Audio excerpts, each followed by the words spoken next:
막가는 민주당 혼내줄 방법 없나? 정말 진짜 울부짖는 목소리로 김건희가 살인자입니다. 김건희 윤석열이 죽인 거예요. 뭐니 해도 최고 빌런은 바로 법사위원장 정청래 위원장이죠. 자기 말 안 듣는다고 발언권 안 주겠다. 국회 과학기술방통위 거기도 정말 눈 뜨고는 볼 수 없는 그런 장면들이 펼쳐지고 있습니다. 지금 상태에서 간신히 이런 폭주를 붙들고 있는 것은 대통령의 거부권밖에 없습니다. 제가 여러 헌법 전문가들한테 물어봤어요. 이 정당을 해산하려고 한다면은 그만큼 이 정당이 민주주의에 중대한 해악을 끼쳐야 된다는 거예요. 국회 해산.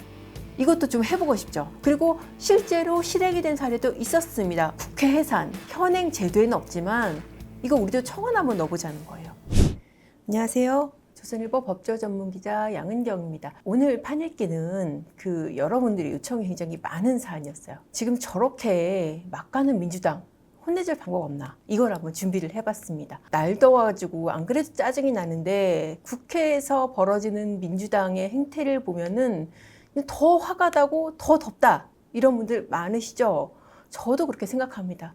정말 이렇게 막가는 행태 어떻게 혼내줄 수 없을지 오늘 한번 같이 방법 찾아보겠습니다. 먼저 그러면은 민주당이 어떤 행태를 보이고 있는지 이거 사실 다시 제가 상기시켜 드리면은 또 짜증 나실 수도 있겠지만은 어쨌든 이런 행태들의 문제점을 한번 짚는 거에서부터 시작을 해야 되기 때문에 제가 얘기를 안 드릴 수가 없어요. 아마도 가장 문제된 최근의 사례는 이 사람의 이 발언이 아닐까 싶습니다. 바로 민주당 전현희 의원의 김건희는 살인자. 왜 14일 날 검사 탄핵 조치 청문회에서 갑자기 이게 정말 진짜 울부짖는 목소리로 김건희가 살인자입니다. 김건희 윤석열이 죽인 거예요. 권익위 국장 있잖아요. 국장이 이제 극단적인 선택을 한 것을 두고 이제 야당 쪽에서 이게 명품백 처리에 대해서 압박을 받고 그런 선택을 했다. 그것도 사실 사실과 다릅니다. 하여튼 그 부분에 대해서 공적인 자리에서 김건희가 죽인 겁니다. 김건희 윤석열이 살인자.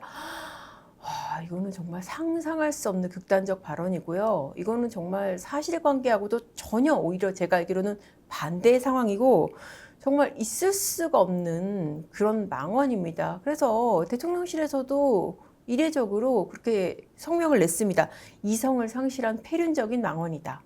라고까지 했는데 이게 얼마나 상상할 수 없는 일인지 한번 상기를 시켜드리면은 이재명 대표 사건 관련자들 우리가 지금 알고 있는 것만 해도 석연치 않게 갑자기 사망한 사람이 6명이잖아요.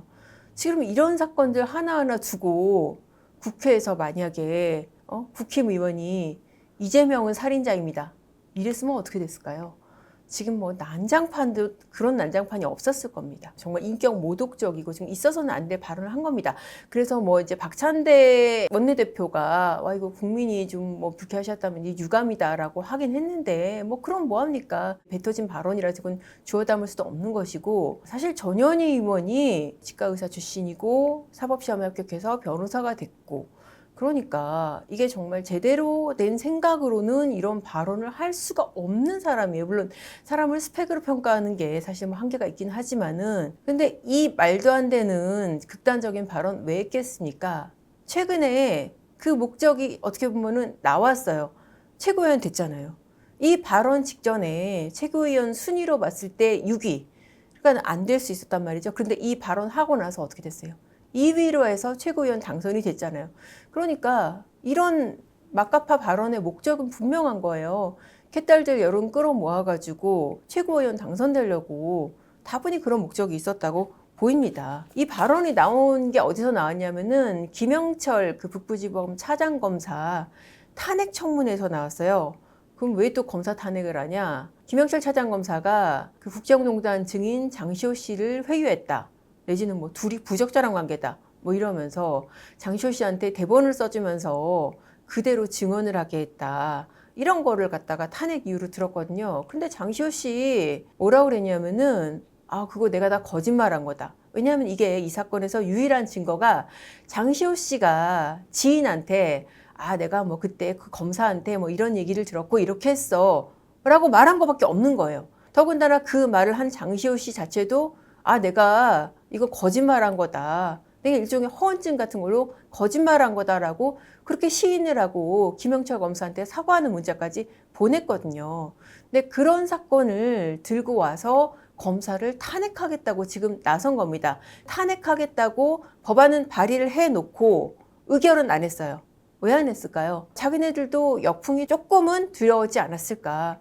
그러니까 법안 발의는 해놓고 의결은 안 하고 저렇게 청문회, 일종의 굿판을 벌이는 거죠. 저기에서 이 김영철 검사 당사자도 없고 이 실체를 입증해 줄 사람 하나도 안 나온 가운데 자기네들끼리 망신의 굿판을 벌이는 그런 상황인 거예요. 거기에서 김건희 살인자 발언까지 나온 겁니다. 김영철 검사를 왜 그렇게 겨냥을 했을까요? 바로 이 사람이 민주당 돈봉투 수사를 주관했던 사람입니다. 그리고 이제 대검에서 기획관으로 있으면서 이재명 대표 수사도 다수 상당히 총괄을 했었어요. 그러니까 일종의 힘과시인 거죠. 이거는 무고성 탄핵이고 우리 건들면 저렇게 된다라는 것을 보여주기 위한 그런 무고성 탄핵이라고 할 수 있는 거죠. 이게 이제 법사위에서 검사 탄핵 청문회에서 있었는데 사실 법사위에서 이제 전현희 의원이 극단적 발언을 하긴 했지만은 뭐니 해도 최고 빌런은 바로 법사위원장 정청래 위원장이죠. 저는 뭐 정청래 위원장 하는 거 보면은 야, 이게 정말 대한민국 국회가 맞나? 어떻게 국회에서 이런 발언이 오가지? 그런 생각이 들 경우가 많거든요. 아니 자기 말 안 듣는다고 발언권 안 주겠다. 그런 협박 수시로 하잖아요. 그 19일 날도 그랬어요. 그때는 이제 윤석열 대통령 또 탄핵 청문회를 열었습니다. 국회의원들한테 퇴장하라고, 발언권 안 주겠다고.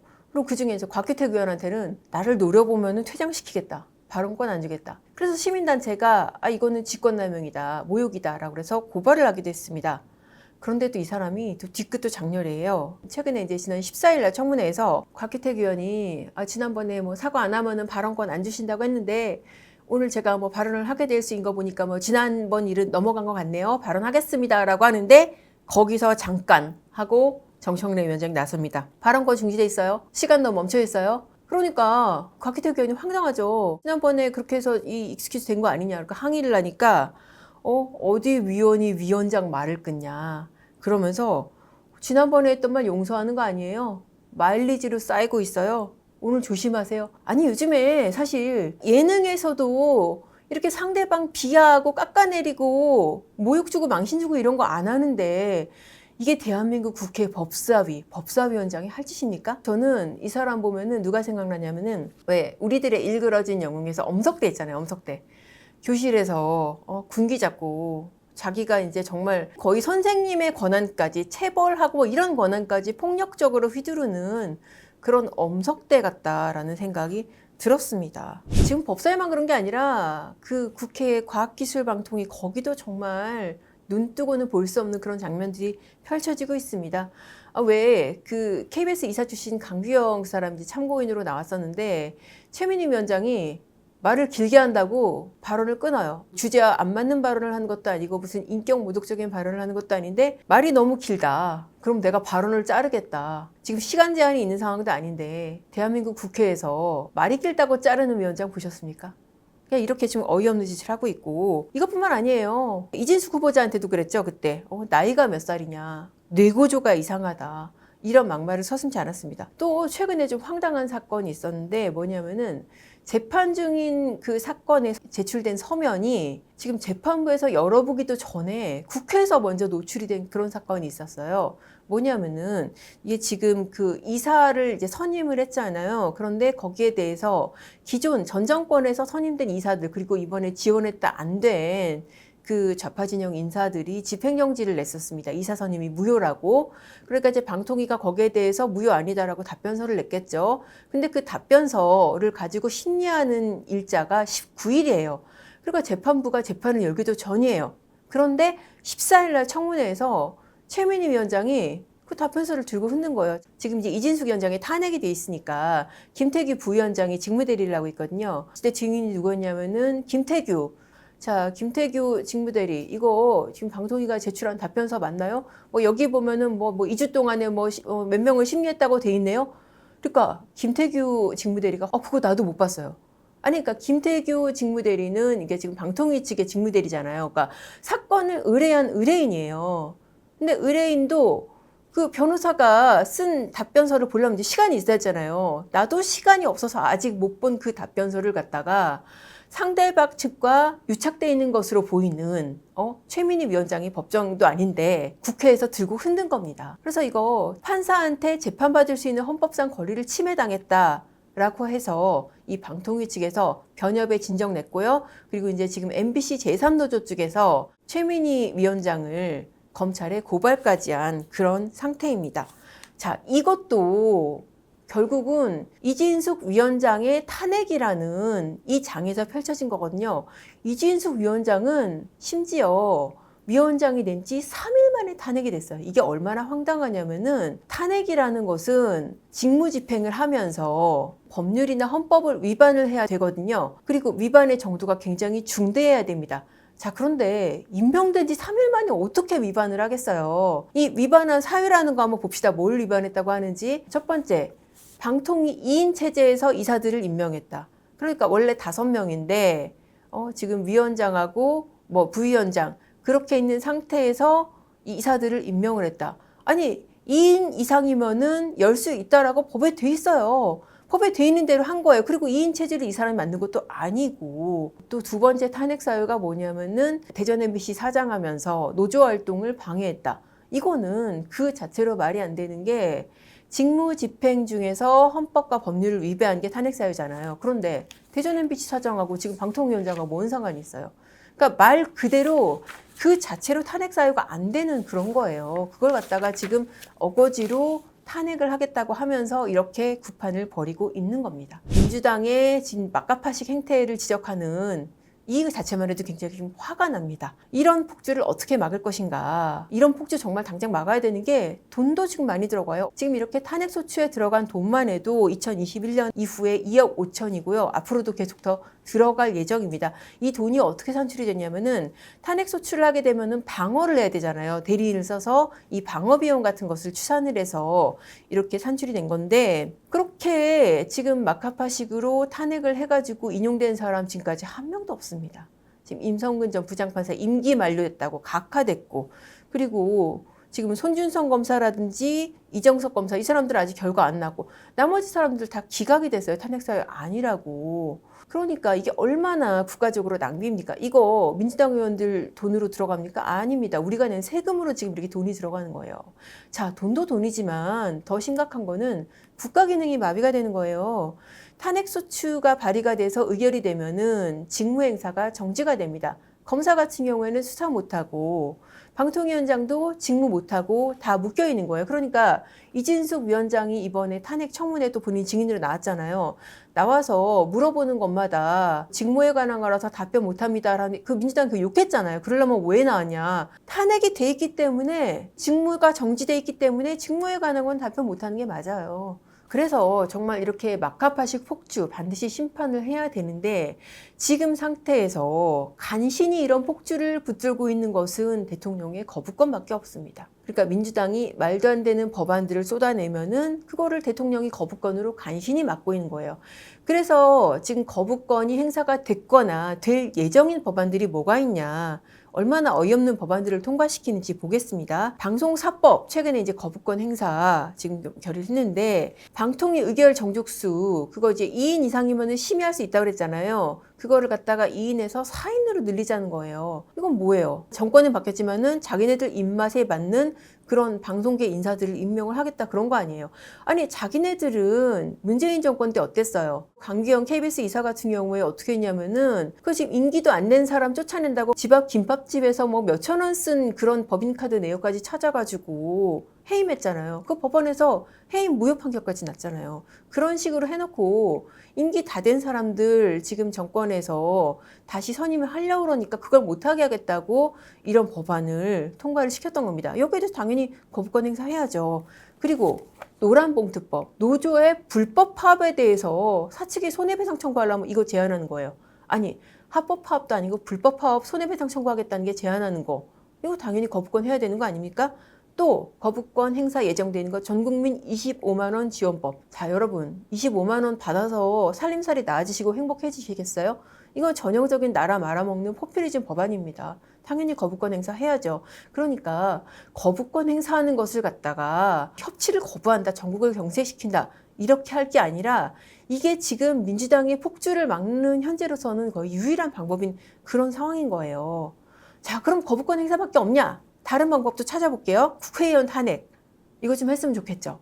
그런데 안타깝게도 현행 헌법에는 국회의원에 대한 탄핵은 규정되어 있지 않습니다. 국회의원들이 법 만들면서 자기네들에 대한 탄핵은 뺀 거겠죠. 그래서 지금 현재로서는 탄핵이라는 게 이 입법부가 행정부 부원들 내지는 장관들 이런 사람들에 대해서 행사할 수 있는 그런 권한으로만 규정이 돼 있습니다. 그리고 제가 방송하다 보면은 가장 많이 받는 질문 중에 하나가 저 민주당 저거 위헌정당 해산은 안 되냐. 제가 한번 언급해 드린 적도 있고 그래서 그 부분 다시 한번 짚어보겠습니다. 위헌정당 해산제도라는 게 뭐냐. 이거 헌법에 있는 제도예요.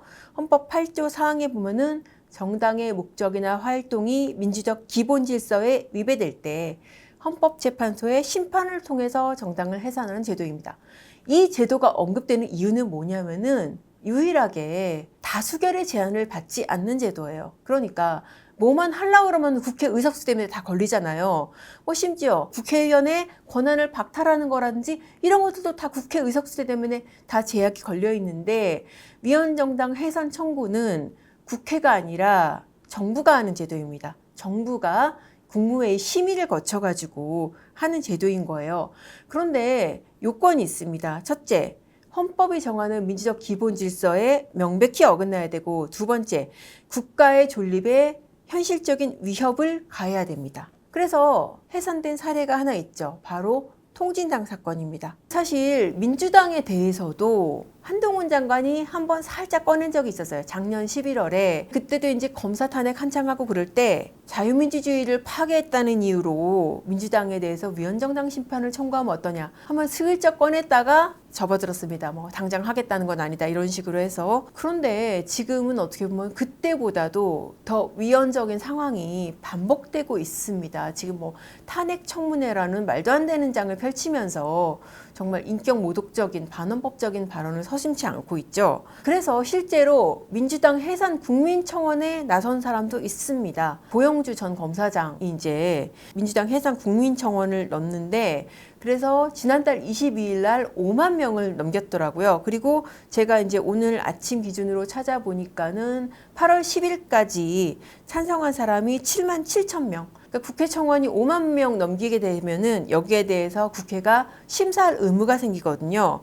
그러면 이제 이 사람이 어떤 이유로 민주당에 대해서 해산 청원을 넣는지 한번 잠깐 설명을 해드릴게요. 그 활동이 그야말로 국민주권주의, 권력분립, 사유재산과 시장경제를 골간으로 하는 경제질서에 위배된다. 명백한 위헌정당이라는 것입니다. 구체적으로 뭘 잘못했냐. 자유민주주의에서 자유 삭제하려고 시도했고 그리고 지난 총선에서 위성정당을 통해서 그 진보당원 3명의 국회 진입을 지원을 했고 그리고 저는 이 부분이 가장 중요할 것 같은데 이 민주당 이재명 대표의 방탄을 위해서 사법 리스크 방탄을 위해서 사법권의 독립을 해쳤다. 이런 것들을 갖다가 사유로 들면서 해산을 청원을 했습니다. 청원이라는 거는 근데 그야말로 이거 해달라라는 거예요. 법적인 강제는 없는 겁니다. 그러니까 심사 의무만 있는 거지 해산 청원한다고 해서 해산이 되는 게 아니죠. 그럼 구체적으로 어떻게 해산이 되는지 보겠습니다.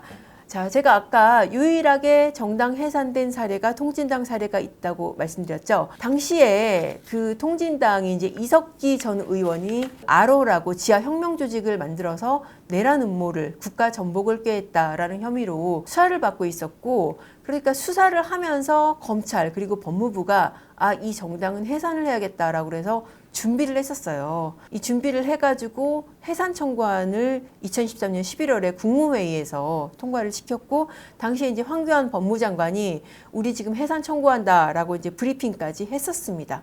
그래서 법무장관이 일종의 소추위원장이 돼가지고 헌재에 해산 청구를 했고 헌재에서 심판을 한 거죠. 헌재에서 재판관 9명 중에서 6명 이상이 찬성을 하면은 해산이 되는 거죠. 그때 당시에 헌재가 뭐라고 했는지 보겠습니다. 당시에 통진당이 추구하던 게 진보적 민주주의였어요. 말은 좋은데 이게 뭐냐면은 민중의 정치 권력을 장악을 한다. 비타협적이고 심지어는 폭력적인 방법으로. 그렇게 해서 그때 어떻게 했었냐면은 북한이 지침 내려가지고 100명 넘는 사람들이 한밤중에 모여가지고 뭐 통신을 교란한다. 뭐 유류 저장 시설을 파괴한다. 이런 거 무의했었어요. 그리고 그때 뭐 이런 것도 있었어요. 시중에 파는 새총을 갖다가 뭐 개조해가지고 무기를 만든다. 뭐 이런 얘기까지 오가고 했었습니다. 그러면서 실제로 요새 중학생만 돼도 인터넷 뒤지면은 무기 만드는 법 다 나와 있어서 그렇게 할 수 있다. 그런 얘기까지 했었습니다. 그래서 당시 헌재가 이거는 우리 사회의 민주적 기본 질서에 실질적 해악을 끼칠 수 있는 구체적 위험성을 초래한다. 정당 해산 외에는 다른 대안이 없다라고 해서 재판관 8대1의 의견으로 해산을 결정을 했습니다. 궁금하신 거는 지금 민주당하고의 비교겠죠. 지금 민주당이 이 기준에 적용이 될 수가 있는가? 이 부분이 이제 궁금하실 텐데 제가 여러 헌법 전문가들한테 물어봤어요. 굉장히 어떻게 보면 좀 보수적인 의견들을 내더라고요. 왜냐하면은 정당을 해산한다는 게 이게 보통 일이 아니거든요. 정당이라는 게 민주주의를 실현하는 일종의 도구잖아요. 사람들의 정치적 의사를 집결하는 이런 기구인데 이 정당을 해산하려고 한다면은 그만큼 이 정당이 민주주의에 중대한 해악을 끼쳐야 된다는 거예요. 그런 면에서 봤을 때 툭하면은 검사 탄핵하고 툭하면은 뭐 누구 탄핵하고 이런 식으로 탄핵을 남발하는 거, 그래서 상권 분립을 위협하는 거, 이건 민주적 기본 질서에 위배됐다고 볼 소지는 상당히 있다라는 의견이 좀 있었습니다. 물론 이제 그것조차도 글쎄 그 정도까지 볼 수 있을까 그런 의견들도 있었어요. 그런데 문제는 지금 당장 우리 체제에 정말 실존하는 위협이 왔다고 볼 수 있냐, 이런 부분에서 조금 회의적인 의견들이 조금 많았어요. 그리고 지금 문제가 이게 해산 청구를 하려면은 정부가 결정을 했잖아요. 법무부 장관이 형식적으로는 해산 청구를 하지만은 그거 누가 결정하겠어요? 대통령이 하겠죠. 그런데 뭐 지난번에 영수회담도 했고 이번에 또 이제 이재명 대표 당선되고 나서 또 영수회담 제의하고 이런 상황에서 대통령이 과연 해산 청구까지 할 수 있을까? 그 부분도 좀 의문이긴 합니다. 자, 이렇게 좀 많이 기대하셨던 정당 해산, 현행 헌법에서는 약간 조금 아쉬운 결론이 예상되는 상황이에요. 이게 사실 어떻게 보면은 또 함부로 남발돼서는 안 되는 제도이긴 해요. 만약에 이게 쉽게 그렇게 결정이 될 수 있다고 한다면은 또 반대의 상황이 됐을 때 민주당 쪽에서 국힘을 해산시켜버린다. 이것도 쉽게 되면 안 되는 거 아니에요. 이런 것들은 방어적 민주주의라고, 정말 민주주의의 존립에 실질적인 해악이 가해질 때 그때 허용돼야만 되는 그런 방어적 민주주의 체제이기 때문에 이건 이렇게 쉽게 결정할 수는 없는 그런 헌법적인 한계가 있기는 합니다. 자, 이렇게 정당 해산이 여의치 않다면은 또 다른 데가 뭐가 있을까요? 국회 해산.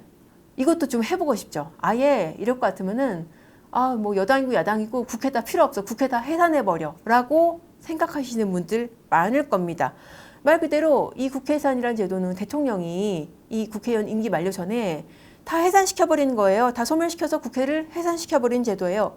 이거 과거에 있었습니다. 지금 현행 헌법 이전까지 있었어요. 그러니까는 87년 체제가 이제 6.29 선언으로 만들어진 지금 현행법 체제인데 그 전까지 있었습니다. 근데 그게 왜 없어졌냐? 이거는 이제 87년 체제가 어떻게 해서 생겨났는지 그 부분을 조금 설명을 드려야 될 것 같은데, 그 전까지 이제 군사정권이었잖아요. 그래서 이 대통령 선거도 간선제로 이루어졌죠. 그러니까 직선제에 대한 국민의 요구가 높아지고 그거를 갖다가 4.13 호언으로 당시 전두환 정권이 저지를 하려고 그랬는데 거기에 대해서 국민적인 저항이 일어났잖아요. 그게 이제 그때 당시 6월 항쟁이고, 그렇게 해서 당시 정권이 좋아 그러면 직선제 합시다 라고 했던 게 이제 6.29 선언이고, 그 6.29 선언에 따라서 현행 헌법이 만들어졌어요. 그러니까 그때 당시 헌법은 중점이 뭐겠어요? 대통령의 권한을 견제하는 데 초점이 맞춰져 있었던 거예요.